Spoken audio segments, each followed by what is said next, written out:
यशोमती मैया के नंद लाला। मेरे श्रीहरि,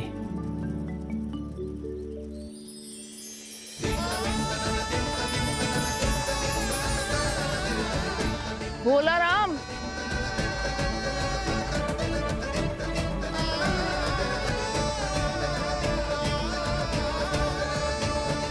भोला काका, ओ भोला काका।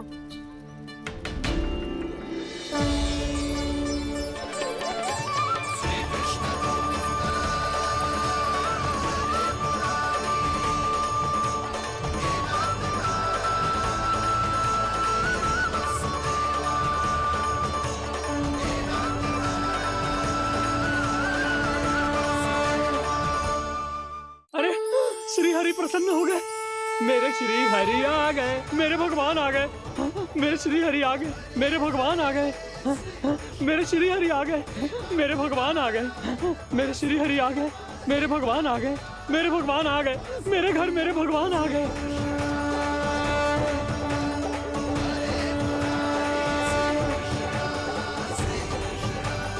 मेरे घर आ गए, मेरे श्री हरि आ गए। हाँ, मेरे श्री हरि आ गए। जे तो बावले थे ही, अब बालकन को भी साथ में मिला लिए। उज्जवल क्या कर रहा है? अरे ठहर जा भोला।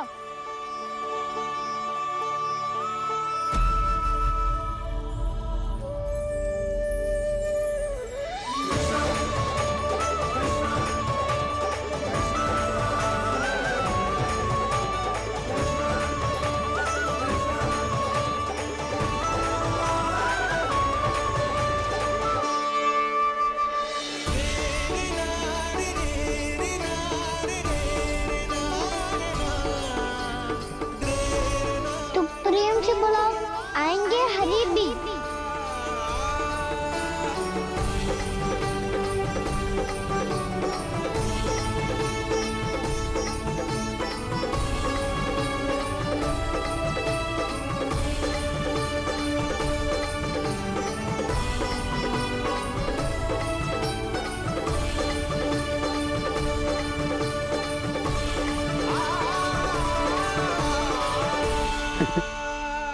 क्या वो गाना? किसकी धुन में झूम रहा है तू? निर्मल निशा भक्ति की धुन में।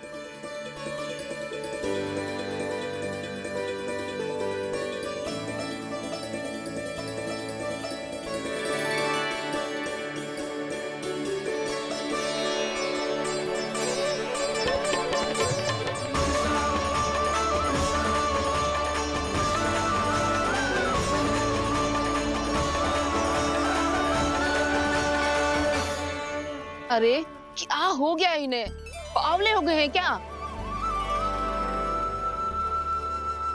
ठहरो, कोई आवश्यकता ना है ऐसे बावलों की तरह नाचने की।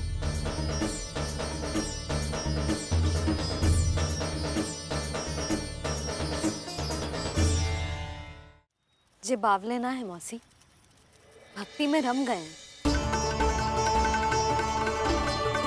बस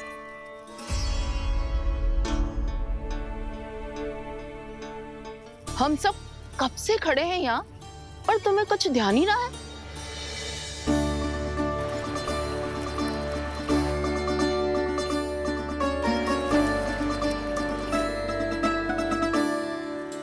नाच गाने में ऐसे मगन हुए कि हमें देखा भी ना। मुझे नाचते हुए देख मेरे श्री हरि को इतना आनंद आ रहा था कि मैं अपने आप को रोक नहीं सका। और वैसे भी मेरे जन्म का एकमात्र उद्देश्य है श्री हरि की सेवा करना, श्री हरि को प्रसन्न करना। तुम बावले हो भोला राम, या हमें बावला बना रहे हो? श्री हरि और तुम्हें देख रहे हैं। हाँ, अभी वो यहीं थे, देख रहे थे। भोला काका, आपने भी ना अति कर दी। अब हमें भी बताओ तनी, कहाँ थे श्री हरि?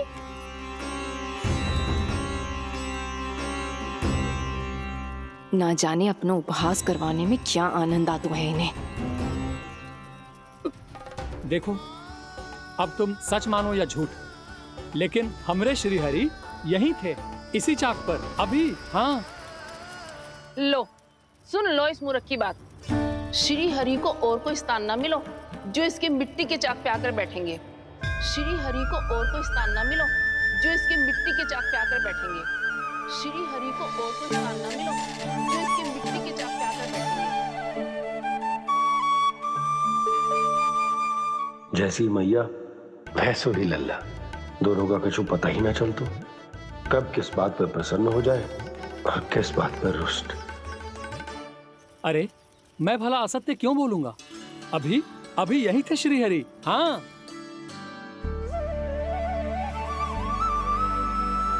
हाँ, जैसे श्री हरि को तो कोई कार्य है ही ना, वो तो आतुर होके बैठे रहते हैं कब तुम हरि हरि बुलाओ और वो दौड़े चले आए। भगवान तो भक्तों के पास आने के लिए सदैव आतुर रहते हैं, बल्कि सत्य तो यह है कि भक्तों के मन में ही निवास करते हैं भगवान।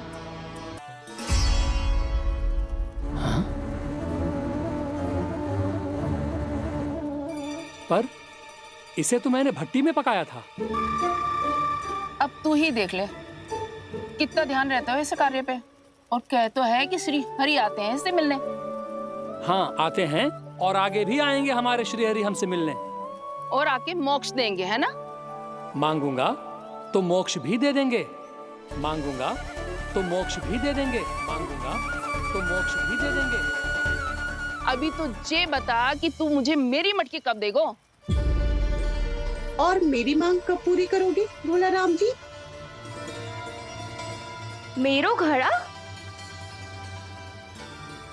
मेरे दिए तो तैयार है ना, कल एकादशी की पूजा और व्रत के लिए। एकादशी का व्रत? हाँ, एकादशी का व्रत।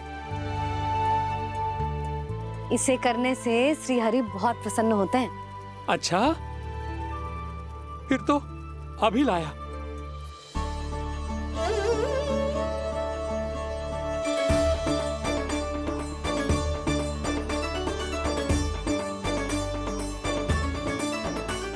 लो जी, आपके दिए।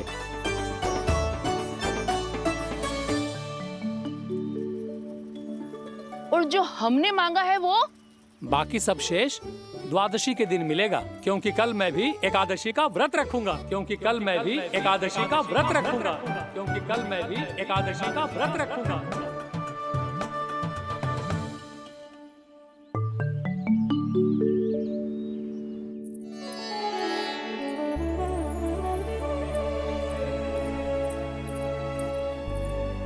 जानकी, फूलों का प्रबंध हुआ कि ना? हाँ भाभी, जे रे। सदैव विलंब कराती है। पर भाभी इस बार तो फूल समय से ही लाई थी। क्या हुआ जशोदा, अभी तो पूजा की तैयारी ना हुई? देखो ना मौसी, ये जानकी ना कुछ छूट ही जाता है इसके कारण। एकादशी की पूजा और व्रत आते ही जसोदा भाभी इतनी वग्र हो जाती है। ऐसो क्या होगा इस पूजा में?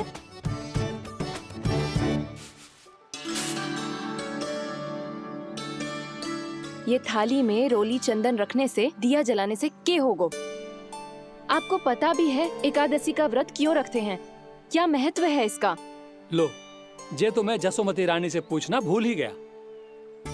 पर हाँ भगवान, मेरे लिए इतना ही पर्याप्त है कि इस व्रत को रखने से मेरे श्री हरि हमसे प्रसन्न हो जाएंगे।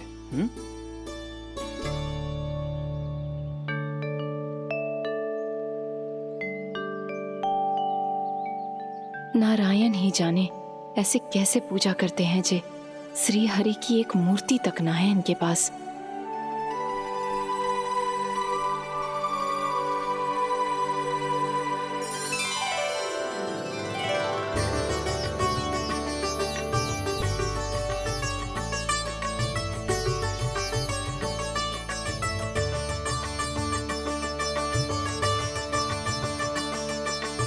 प्रभु, न तो मेरे पास मूर्ति है और ना तो इस व्रत के विधि विधान के बारे में मुझे जानकारी है, और ना ही मुझे इसके महत्व के बारे में जानकारी है, पर फिर भी मैं करना चाहता हूं।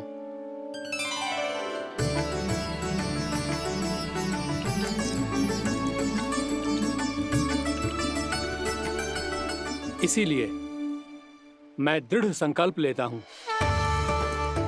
पूरी निष्ठा के साथ, श्रद्धा के साथ और पूरी आस्था के साथ मैं इस व्रत को संपन्न करूंगा।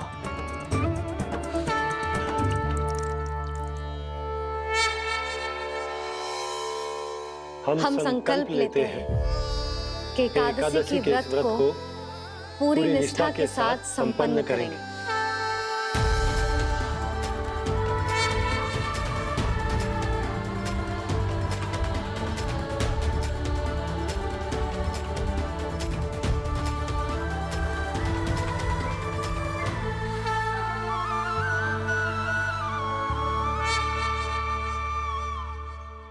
तुलसी जी के पत्ते तो हैं ही ना।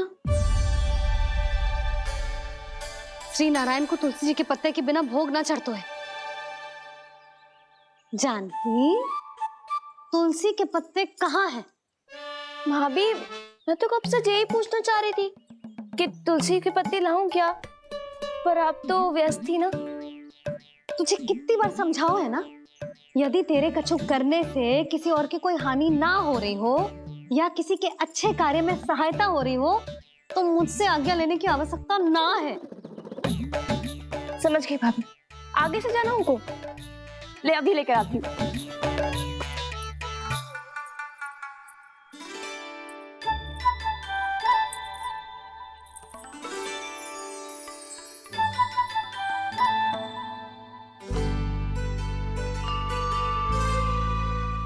ताऊ, आपने पहले ये व्रत करो है? आपको इसका महत्व पता है? भाभी चल। जानकी, तुमने ये व्रत करो है? फिर तुमको इसका महत्व पता है? सुमति जी, आपको पता है इसका महत्व? कान्हा, क्यों तंग कर रहे हो सबको?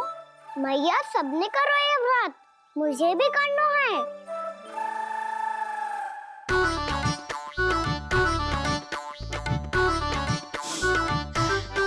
ये व्रत केवल बड़ों के लिए होती है लल्ला।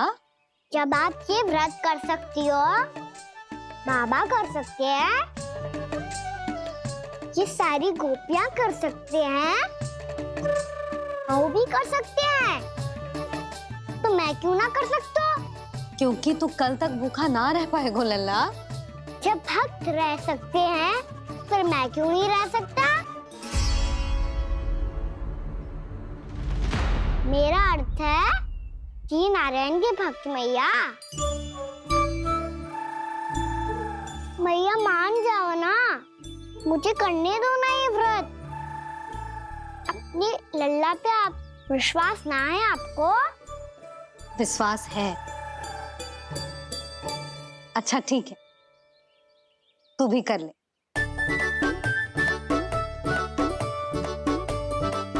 पर मैया, व्रत की कथा तो सुनाओ, मैं तो अबध हूँ ना। मुझे कैसा पता चलेगा कि ये व्रत करते क्यों हैं?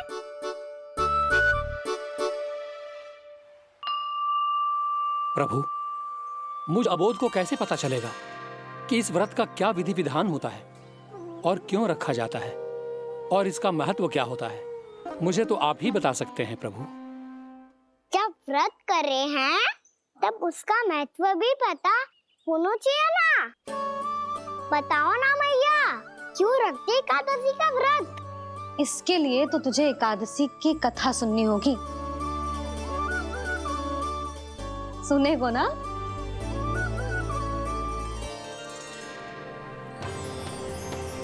वसुदेव सुतं देवं कंस चाणूरमर्दनम्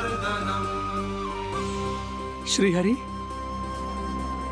यशोदा परमानन्दम् कृष्णं वन्दे जगद्गुरुम्। वाह प्रभु, अपने भक्तों को एकादशी व्रत का महत्व समझाने का अच्छा उपाय खोज निकाला है आपने।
अब सब जन एकादशी के व्रत की कथा ध्यान से सुनना, तभी जे व्रत पूरा माना जाएगा।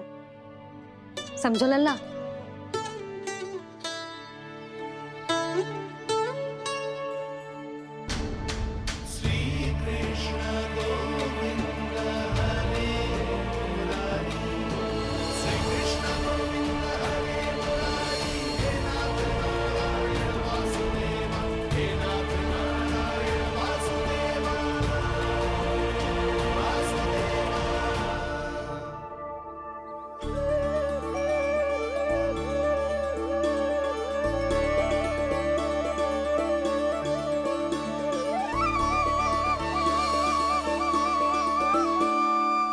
सतयुग में चंद्रावती नाम के नगर में मूरा नाम का एक असुर राज्य करता था।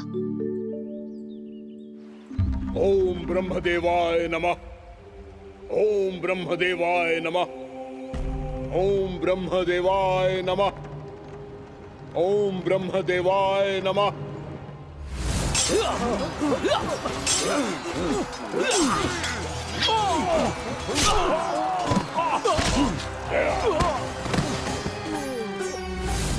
ओम ब्रह्मदेवाय नमः। ओम ब्रह्मदेवाय नमः। जब उसने देवताओं के हाथों असुरों की पराजय देखी, तब वो वरदान पाने के उद्देश्य से ब्रह्मा जी की तपस्या करने चला गया।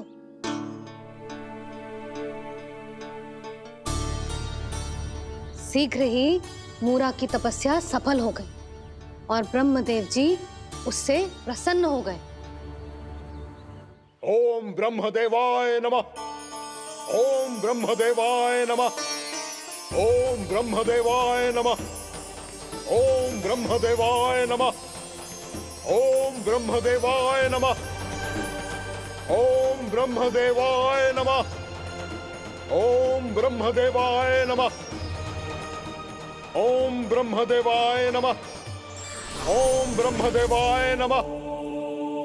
मूरा,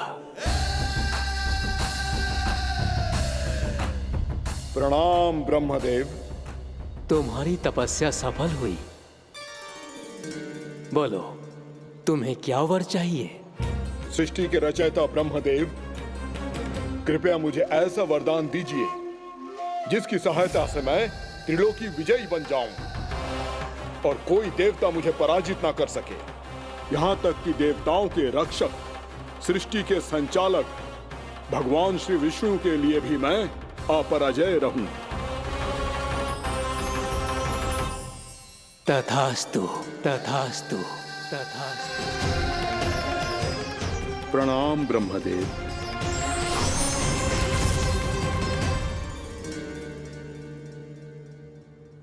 ऐसा वरदान पाकर मूरा बहुत अभिमानी होगा।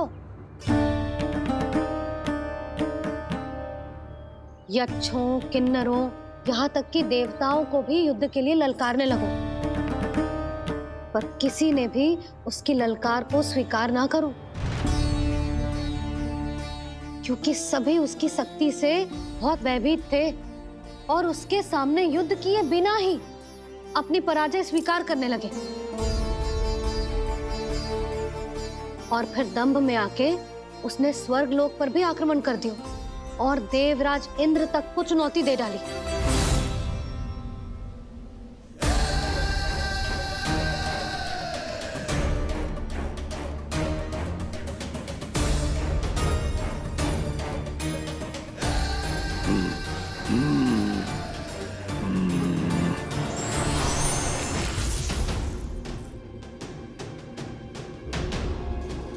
मैं प्रतीक्षा कर रहा हूं देवराज।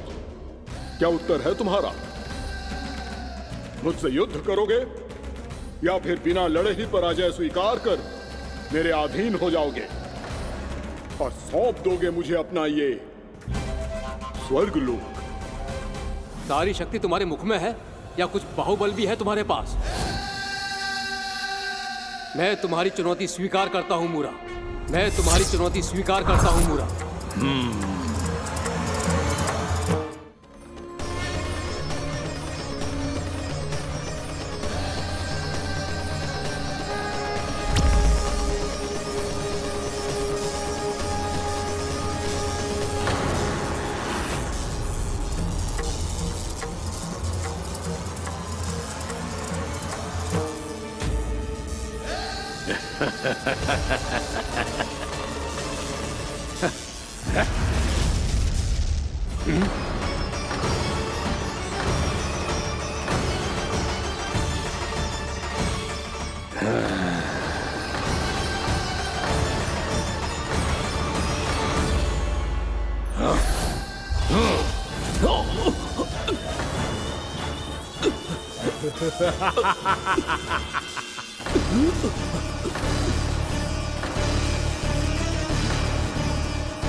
खैरियत देवगण, असुरराज मुरा को ब्रह्मदेव का आशीर्वाद प्राप्त है।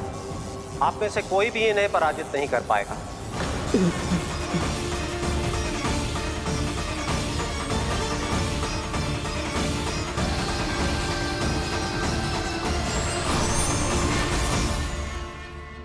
एक अवसर और देता हूं देवराज, युद्ध या अधीनता, क्या उत्तर है तुम्हारा देवराज?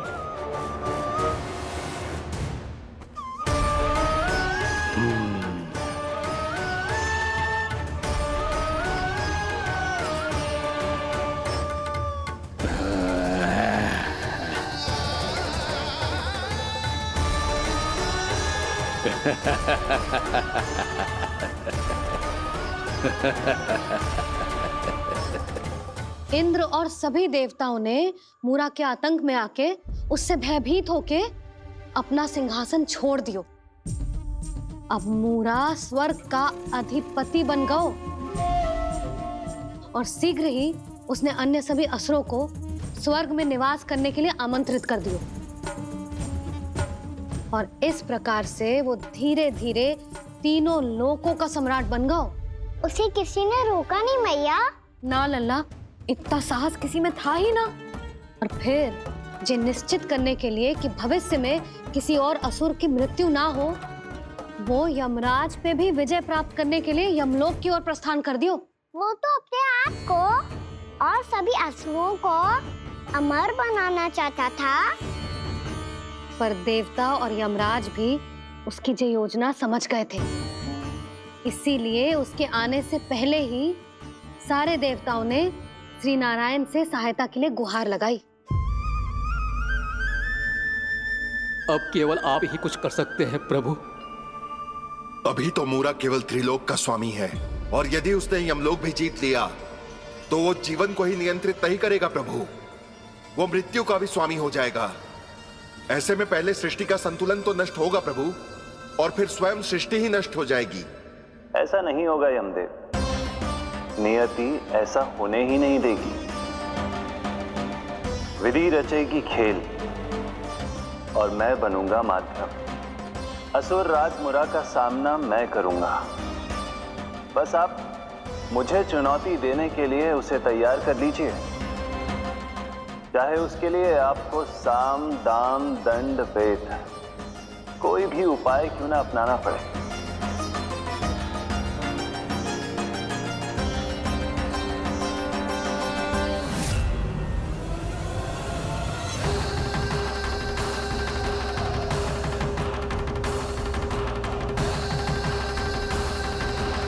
आप तो मेरी प्रतीक्षा में पहले से ही खड़े हैं यमदेव।